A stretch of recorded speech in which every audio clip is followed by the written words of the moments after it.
My family has had a long-term relationship with the Spitfire. My wife's father, Squadron Leader Barry Byrne, flew them in World War II, and she grew up in a caravan at the end of a run wire on an RAF station, so she can't really get away from them. As for me, the engine has always been partly the thing. Just the sound of that Rolls Royce Merlin engine is enough to make the hairs stand up on the back of many a man's head. Today, we're going to go flying with Ros in a Spitfire. She's going to go over the English Channel and she'll do a victory roll at the end of the flying section, after which we'll have a really good look at the Merlin engine. The engine which, it wouldn't be too much of an overstatement to say, has secured the freedom of the Western world against tyranny. Here we go.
I'm here at the opening of Landau's new facility on the south coast of England, and amazingly they have got themselves the old Spitfire factory down on the River Itchen in Southampton. And what absolutely delights me is that I'm standing in front of a Merlin engine here, the engine that powered the Spitfire and the Lancaster bomber, and I'm talking to David Irwin, whose baby this is. How did you come to have the engine, David? Well, inevitably it's a long story, but back as a millennium gift to myself, I thought, well, it'd be a good idea to have a project in middle age, so I thought, well, I'll get a Merlin, but it actually took 10 years to acquire it. I was contacting various companies who serviced Merlins for historic flight, and in the 10th year I got a call from one of them saying, look, we'll sell you one, we've got a spare that's turned up, if you promise to stop calling us. So I said, okay, that sounds like a deal. So we did the deal, and that was in 2007. And I spent 8 years restoring the engine and building the trailer. And it's actually a Lancaster engine originally. Is it? So the installation that you see here is as a Lancaster power plant. And then the first public event was in 2015 at the Duxford Air Show. And I've set up the Historic Aero Engine Facebook group with 4 of my friends, and I thought if we get to 40 members I'd be lucky. We've now got nearly 12,000 members. No. And they're all aero engine people from around the world, so Yeah. we're very lucky. We've got quite a centre of excellence now for those who work on or fly warbirds or restore them and just own parts of them. And we've got about a dozen engines on trailers in the UK, and when we're invited we can go to public events like this wonderful event today, and I can bring the sound of a Merlin right into this environment. Well, it's one of the great sounds, isn't it? It's the sound of Britain, really. I think is, it's yeah. a proper deep growl. It's what we should be.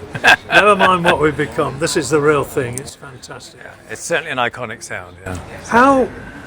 I mean, these must be rare as hen's teeth now. I mean, how come this outfit had so many to choose from? Well, they restore them professionally for those who own warbirds of various sorts. So they actually didn't have any spare engines. It took some years, and then suddenly, as I say, they did acquire some. And actually, what they wanted to do with them was to dismantle the engine for the spares. Yeah. The value of the Merlin is really in the spare parts that the engine can provide, not the engine per se. Yeah. So for those that are still flying, on occasion they need spare parts.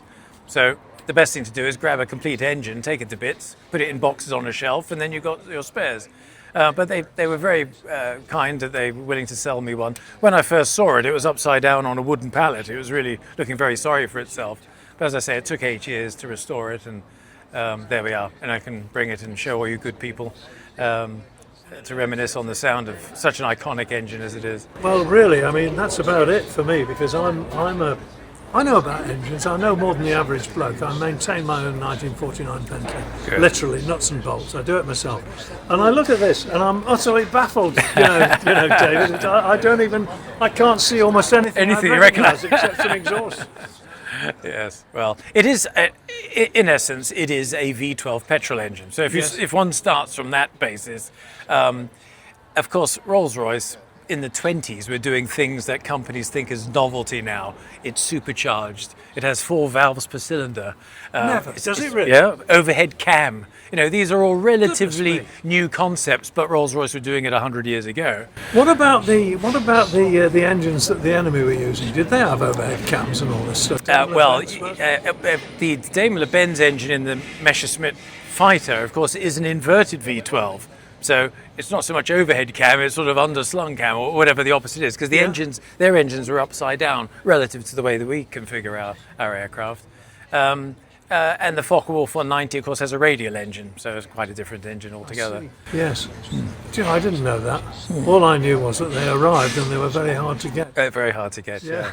But this was able to keep up with it. Out of the original 27-litre block, all Merlins have the same block, in a sense, 27 litres, supercharged, 4 valves per cylinder, whereas the Daimler engine and the BMW engine that's in the Focke-Wulf 190, they had to bore those and they became larger, heavier engines. And of course, in a dogfight, a heavy engine is not so good for maneuverability. No. So the Spitfire, of course, was able to get more and more horsepower out of the standard block, and that's what made the Merlin really quite a winner. Well, this engine was produced in June 1943. It's a mass-produced engine by then. It was built in a batch of 70 engines. This went on a Lancaster Mark I. I'm fortunate I have some other Merlins, and all the engines that I have were built at the Derby factory. Well, I suppose they stopped making cars in 1940, didn't they? Well, we all know Hampton Rolls Royce in the end, of course. Say no more. Yeah, there you are. Successful company as it's become, but not in the early 70s. Bit of a technical question, which probably most people won't care about. Are the pistons aluminium? Yes, yeah, they're forged aluminium pistons. How many revs does it turn over when it's really dishing up the goods? Well, maximum speed is 3,000 RPM. So that's the crankshaft speed is 3,000. I see. The propeller is actually run on a reduction gearbox.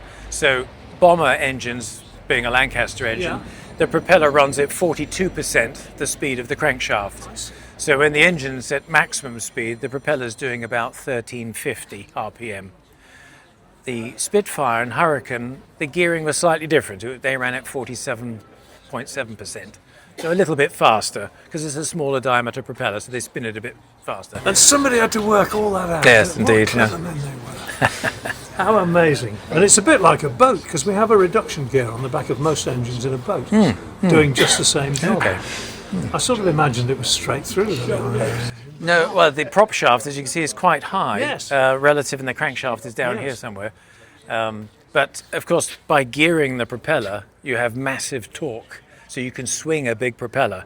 This engine will develop 6,250 pound-feet of torque at full power. So. Wow. Well, that did the business, didn't it? It did, yeah. David, it's great that you do what you do. It's been a privilege just listening to this engine here, and there's so many people who've loved it. Good. Well, thanks, you, Tom. mate. Thanks for the interview. Thank you so much. Take care. Good.